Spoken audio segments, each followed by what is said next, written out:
Namaskar.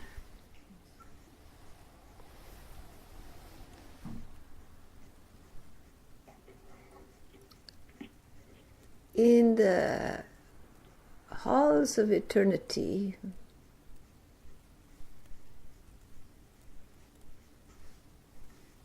there is a great silence where the universe is unmanifest. The cosmos, as we know it, does not exist.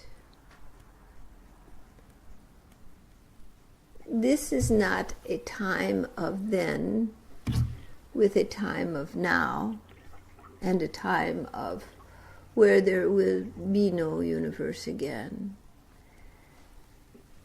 But it is an ongoing process.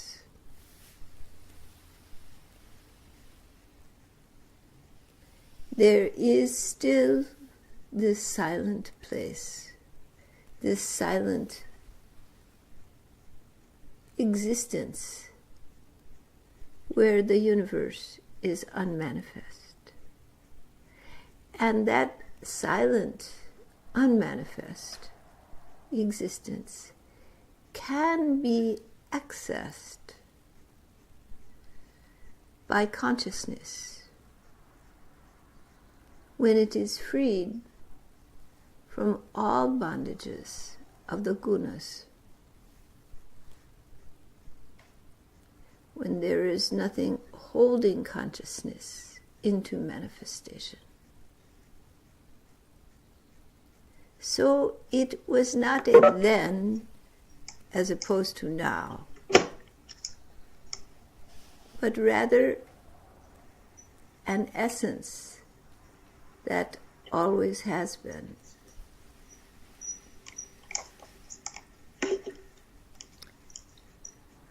In this cosmic cycle,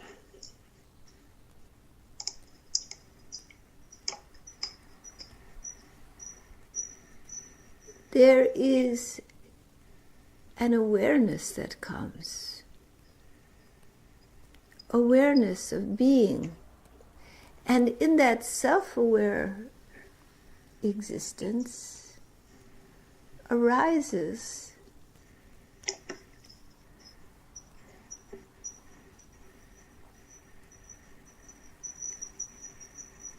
the vibration of expression. And out of that comes the 5 elemental forces as the gunas, the building blocks of expression, rajas, tamas, and sattva, combine and combine in different patternings, different geometric patternings. The elemental forces arise, and through them arises the manifest universe. Science has yet to explain this subtle universe that is not physically expressed as yet, but in the effort to understand, science has claimed an ever-expanding universe from a singularity. It is not inconsistent, but it is inadequate in its explanation. For that singularity at the core of the universe is not physical. It is a psychic force that derives from a sense of being, a sense of self. It is the force of the consciousness of Purusha expanding into existence.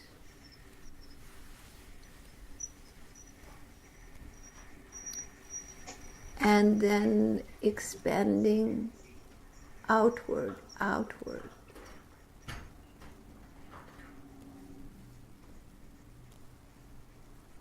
Creating the 5 elemental forces and the physical universe.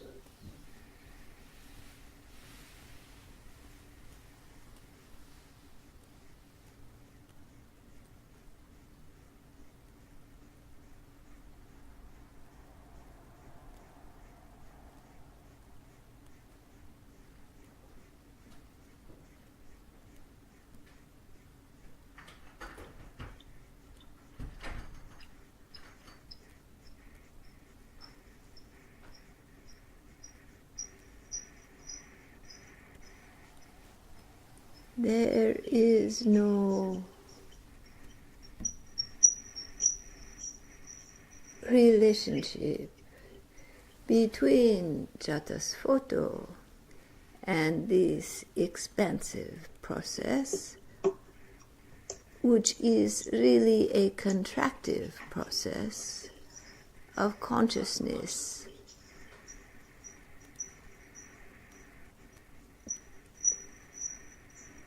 concentrated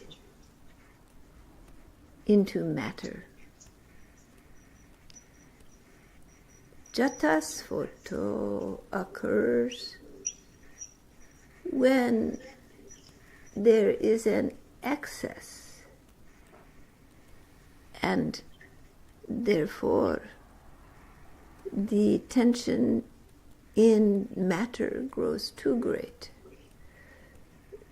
The density becomes too strong, and it returns to the 5 fundamental factors. So that which is material may become pure energy again, and then again evolve to a material state. This is different from the idea that there is an expansive universe, ever moving away from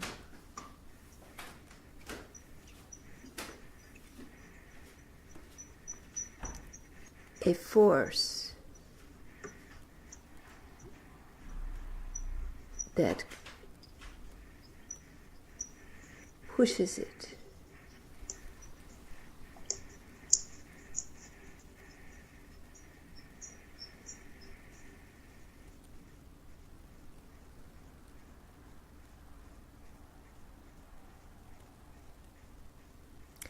Motion is part of creation. Either there is movement towards or there is movement away. In sanchara, there is movement away. In pratisanchara, there is movement towards. So from consciousness to matter, there is a process of condensation. But that condensation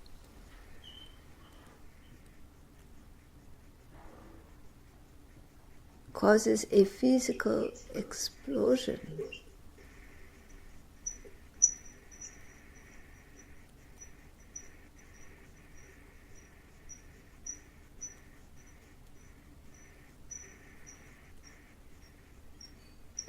Into material existence. Likewise, from material existence, there is a concentration of consciousness and becoming more alive, more dense, more focused, as there is an expansion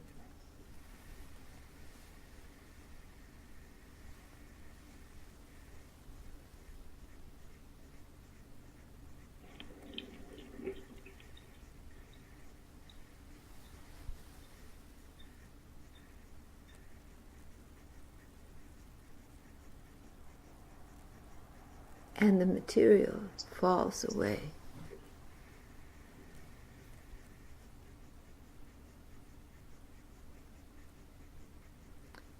Does this clarify your question?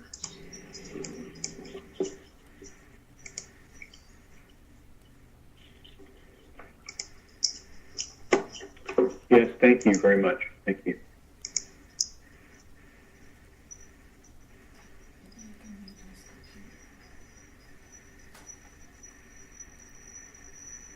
What is it?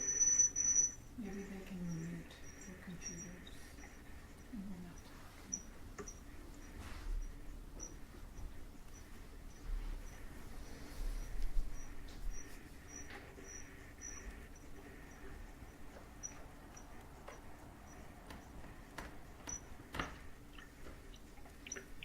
I have another question, if I may. Yes. Would you explain the relationship of prana and microvita? You are so technical. I'm teaching this stuff lately. I'm finding holes in my understanding. Maybe I should just say, would you like to talk about this today? Or are there other subjects you prefer to speak of? A little more on this. Prana is life force, isn't it? Yes. So it is the vital energy. There is also another term, ojas. So when food is consumed, food turns into the energy which goes into the development and functioning of the different organs. But as it goes through the different processes, it finally becomes shukra, and then it becomes ojas. Vital energy for the body to operate. It is that vitality which gives a luminescence to the skin, makes the body feel vibrant.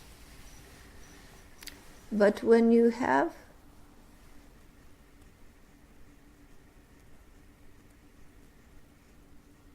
ojas, you have prana, you have vital life energy. Microvita is a small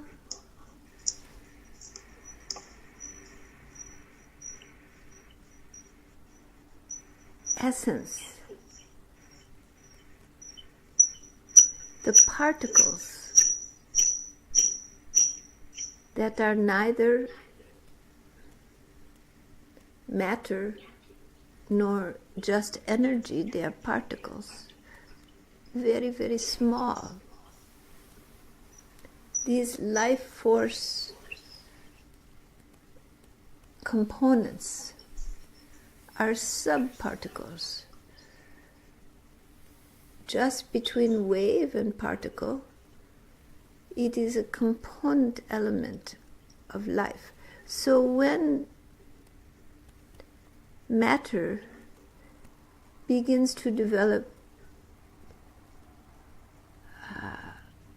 increased sattva guna, life emerges, isn't it? Can someone mute this sound on the computer? Yes. So when there is this life emerging,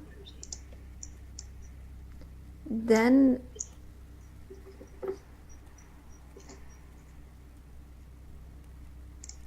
that life takes an expression, and that you would say like a subatomic particle, that expression exists within the atom, within the molecule, the life expression. So when speaking of microvita, one is speaking in the context of structure, what the form is. When one is speaking of prana, one is speaking of the flow, the vitality, the energy. When one is speaking of ojas, one is speaking of the generation, how that is generated, what that is as it is in the body.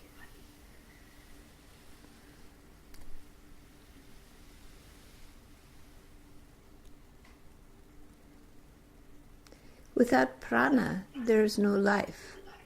Without ojas, there is no continued life. If the ojas is low, life is dull. You feel you have no energy, life is difficult. But without prana, there is no life. Without microvita, there is no structure to life. There is no understanding of how this life force exists in the particle universe. Do you see the difference?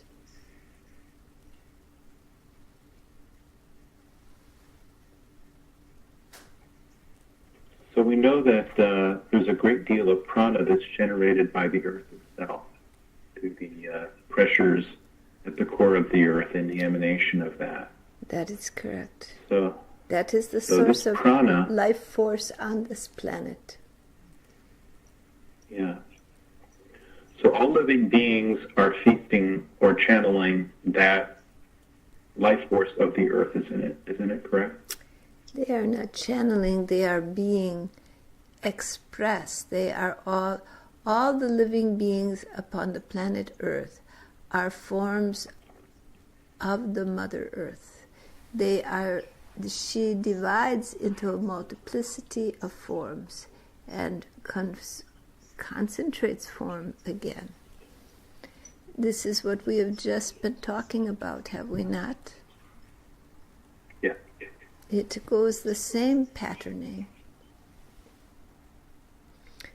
So when a being who has established a material nature and a substantive life force with a generating core, it is like the heart of a planet, that generating densified matter.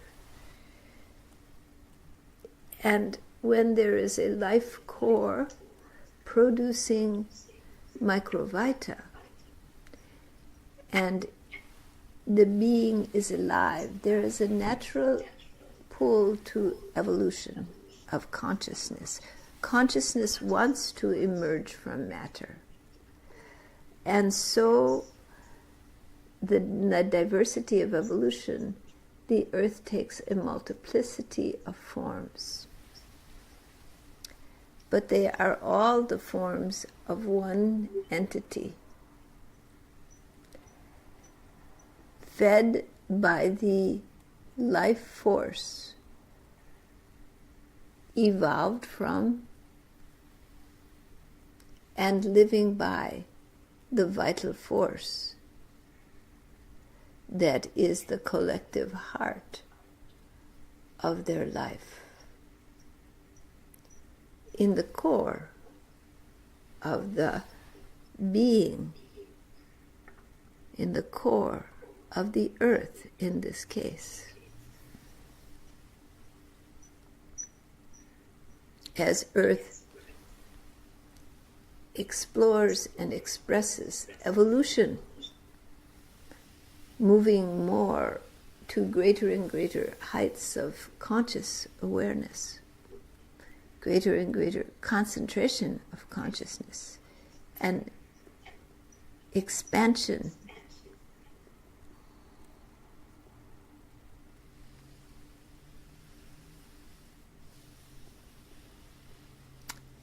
and this goes on, and out of this generation of microvita, the prana floods the living being of the earth and all of the forms that it takes.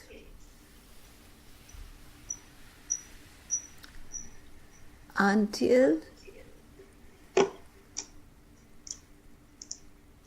the life of the planet has evolved itself, and then the hollow husk that remains dies.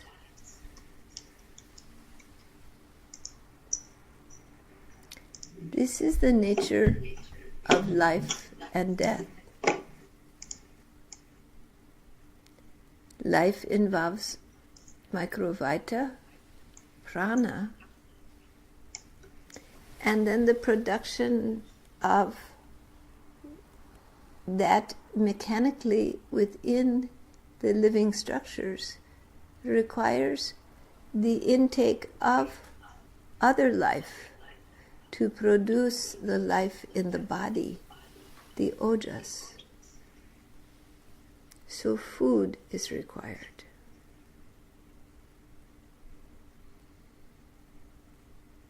This definition of life includes the planet itself as alive. The rocks are alive.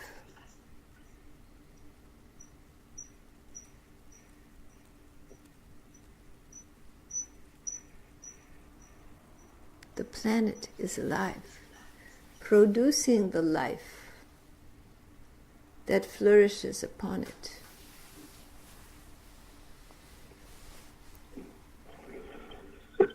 Does it make sense to you?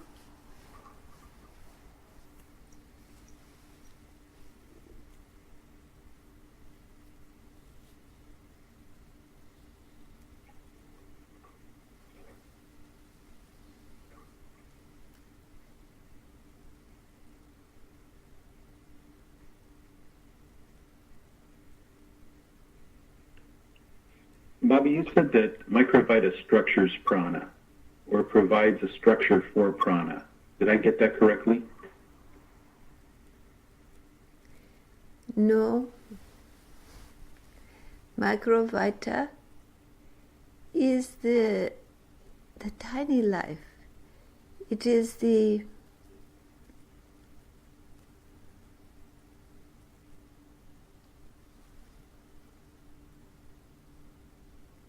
is the form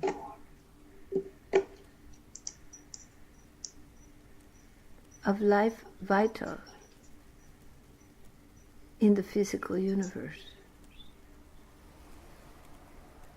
Prana is the vital life force,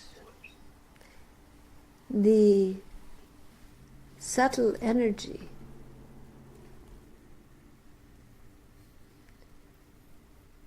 It is as if you have a car. You sit in the car. The car has the form of a car, but what is important is you can turn on the engine and it will go forward. But without the form, how can you go forward? And without the energy to the petrol to operate the car, it is useless. So you must have both the energy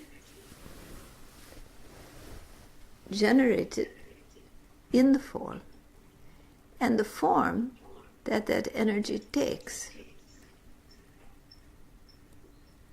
So in a sense, what you've said is correct. But there's a slight distinction.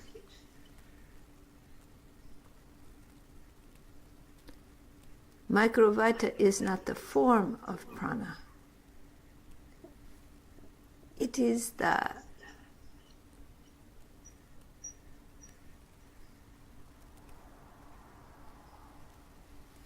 what is produced that contains or is the vehicle of prana.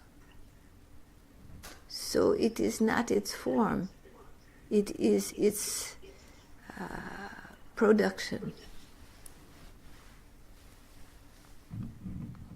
When sattva guna separates from tamas because of excess pressure, then microvita are produced. Then this life vital is produced.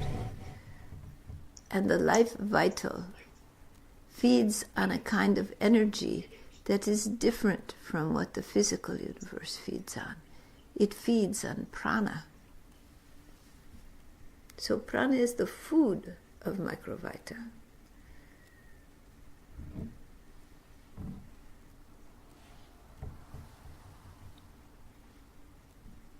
And when that is in a physical body, the physical body takes in physical food to produce the ojas, to refuel the prana. Yes? Can you have microvita without prana? No. How can you have breath without air? How can you have light without sun? They go together. Can you have prana without microvita?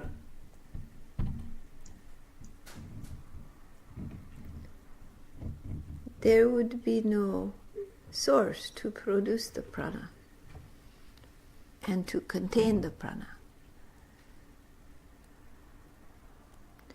Life is life. Life requires in the physical universe some type of designation point in the physical universe. That is microvita. But life must have vitality. Otherwise it will not be alive. It must have prana. Yes? Yeah. So you see? Thank you. They are not the same concepts. Only they are related. I'll think more about it. Because you have a car doesn't mean you have petrol. Yeah. Because you have petrol doesn't mean that you have a car. You must have them together. I see. Without being together, they're both useless, isn't it? Neither will get you movement. All right? Yes, thank you. All right. So this has gotten to be a little of a technical topic. Does anyone else have any other questions? Vijaya, are you there? Yes. Namaskar. Namaskar. I'm very glad you have joined.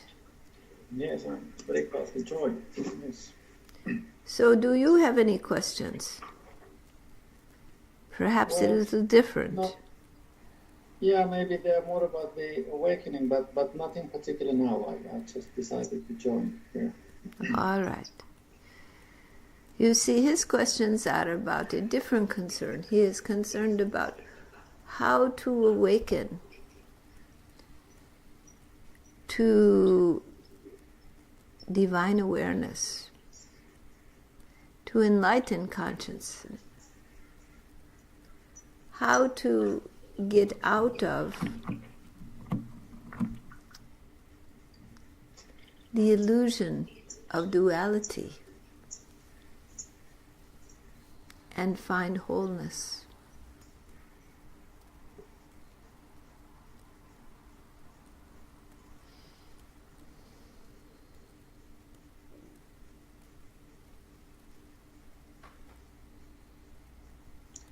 By the way, Baba, there's one small question, if I can ask. Yes. When I've been reading those writings of yours on your pages, but maybe this is just a matter of my English, understanding English. I thought that the word consciousness and awareness are the same, but you are talking about the development of consciousness, and I've been thinking that there is only one kind of awareness, which just is. But looks like they are two different things, but maybe it's just about my English understanding. They are one. But when Purusha, really we are using English terms, when Purusha, conscious, living, vital being, is witnessing individual existence, it becomes the Atman. So, and then when it is witnessing different layers of being, different dimensions of existence, it has different names, different aspects. In the 7 layers of cosmic existence, Purusha will have different aspects. So, though Purusha is ever unchanging, pure awakened being, awareness, consciousness,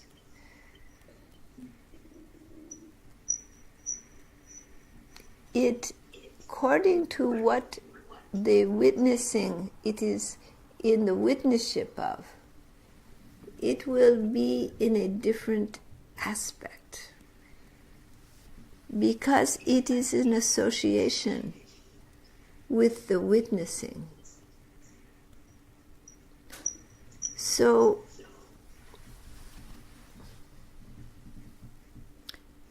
if you are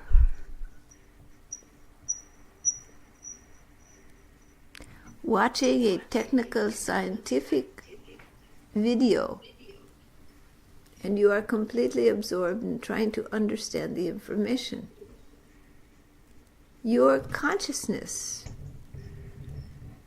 is in a process of witnessship of a particular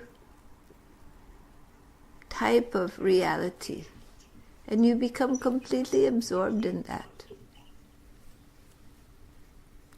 But if you are instead painting a picture, your consciousness becomes absorbed in that, in an entirely different reality, different relationship. So in those two experiences, you are somewhat different. And if you are suddenly thrust in the middle of a war, in the trenches with a machine gun, fighting for your life, your witnessship is different still. You become in association with that which you witness. Your consciousness becomes absorbed in the witnessship until you cannot distinguish yourself from that which you are witnessing. You are the person in the trenches fighting for their life. You are the painter painting the canvas. You are the scientist grasping the esoteric essence.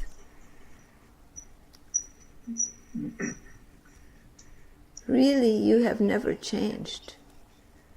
But in association with what you witness, you appear altered. So the witness has a distinctive relationship to that which is being witnessed. And there is a blending so that it appears the witness has changed. But in reality, the nature of the witness has never altered. Only in function, the witness is engaged in a passive manner, just witnessing, but still engaged to the point where the difference between the witness and that which is being witnessed gets lost. Have you ever watched a movie or read a book where you become so involved that in that moment you do not know the difference between you and the character in the movie or the book? You are one with the character. The same is true in your life. You are one with the character you are enacting in the cosmic dream. So the witnesship goes like this, but it never changes. It only appears to be changing. So the witness is conscious. The witness is aware. The witness's nature is being.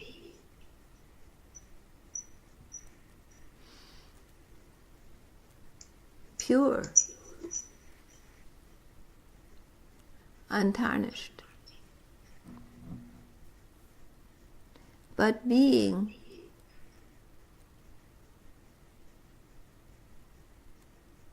when engaged in witnessing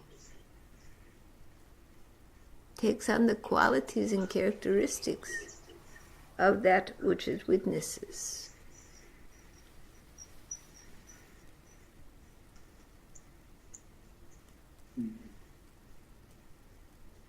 So there are different English words, all of them highly inadequate. The word awareness, the word consciousness do not entirely fit the understanding of Purusha. Even the term being is not fully explanatory of Purusha. Witness is the nature of Purusha, but when there is nothing to witness, Purusha still exists. So, witnessing does not fully describe Purusha.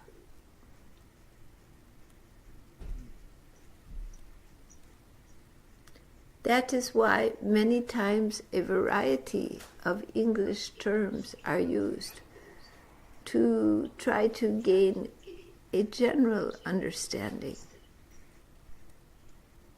of a concept that is really beyond the human mind to understand, because it does not fit in the context of human thinking. The minds of human beings are programmed to understand and react in a certain way.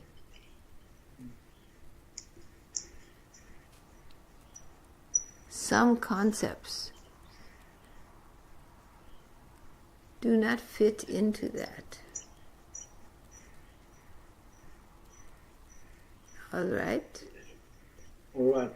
So if I understand right, there are kind of different levels, and you have been using this awareness, or if I may say, a little bit about the higher level of awareness of consciousness, because I've never read any stories of yours where you have the word awareness and developing together, but I read several stories when you use the word develop and consciousness together. So I guess there is at least a little bit difference. Developing consciousness, yes, developing consciousness. No, consciousness does not develop. Consciousness awareness does not change. It is unchanging in its nature, but it does develop. Developing consciousness. So a tree, a little shrub, a blade of grass has a certain degree of consciousness. A rock has a certain degree of consciousness.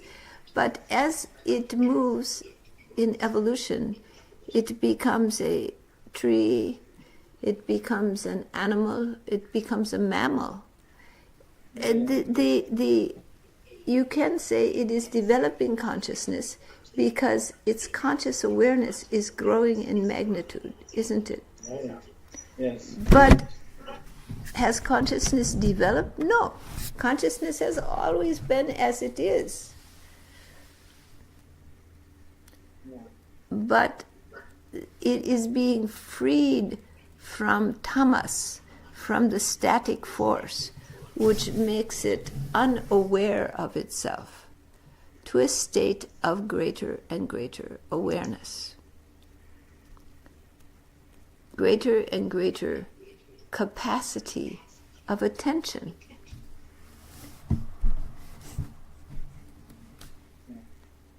So that consciousness becomes able to be self-aware, attend. But what is consciousness? What is being? Really, what do these terms mean? What is awareness? Awareness implies an object, that there is something you are aware of. Consciousness doesn't require an object.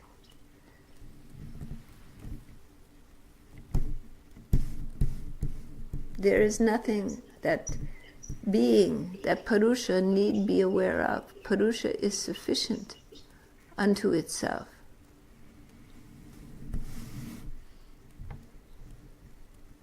And when it does gain awareness of different forms, it is altered in appearance by its association, though in its substance, in its nature, it never changes.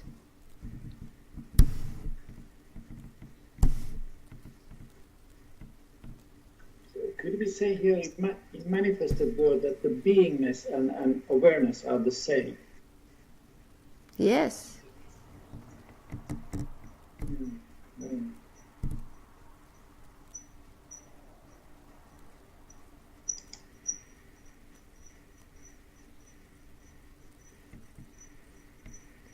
There are different terminologies, none of them adequate to describe what cannot be put in words. There are those who have said it is better to say of that eternal one, that which cannot be named is the better name. The human mind is mind, structured by a human form. It cannot conceive of that which is broader, more vast, more subtle than itself. So concepts fall short.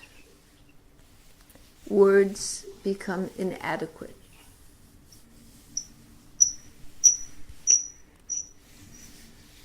Life is a vital process of discovery.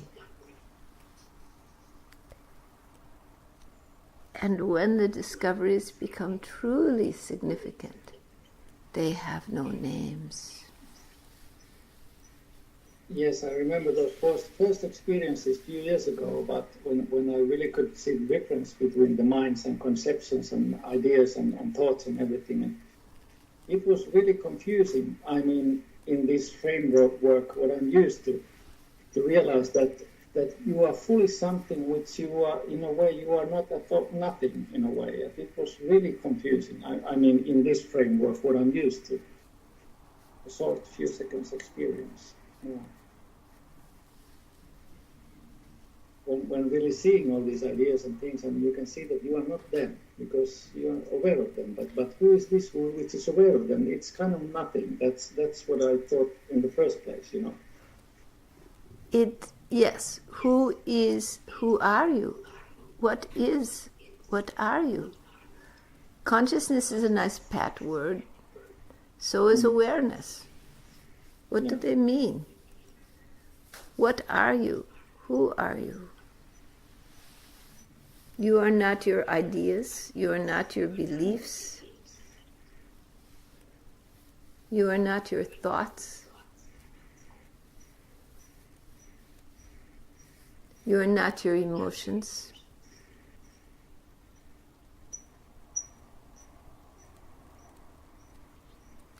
There is a love that abides in this universe that is vast and great.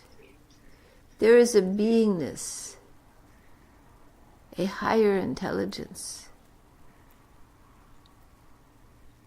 that permeates everything.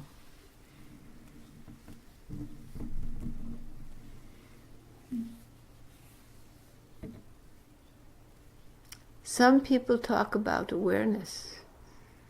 Some people talk about love. Some people talk about God, Guru, or the saint or sage or deity.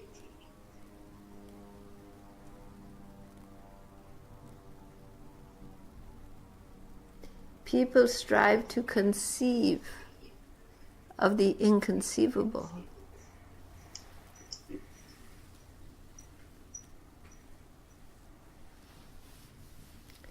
And who are you? What are you? Really?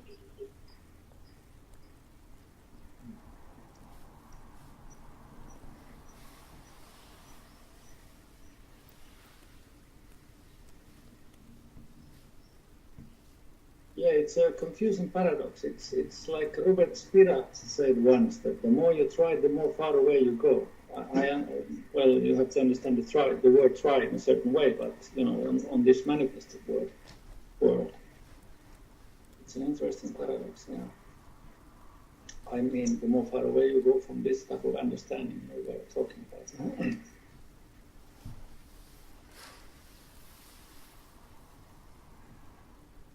Because mind gets involved quite often with all kinds of determination of things and opinions and ideas. Mind is involved. Yeah.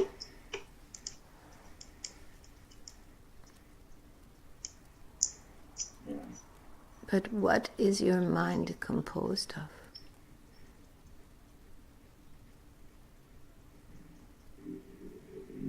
What is every cell in your body composed of? You do deep meditation on your little finger. And you will realize God. Because God is in your little finger.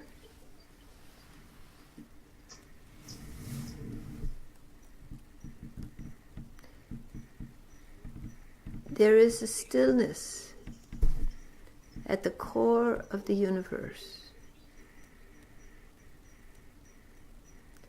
There is a unity in the center of everything. It was not in the beginning, as opposed to now or at the end. Time is irrelevant. It always is. There There is no duality, no I and thou, no beginning and no ending. There the unstruck music plays.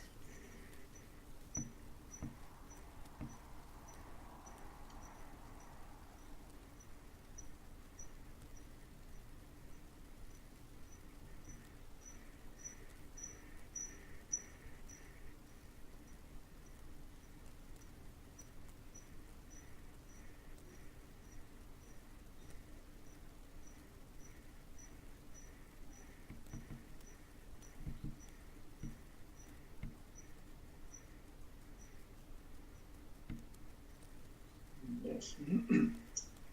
Yes, thank you. All right.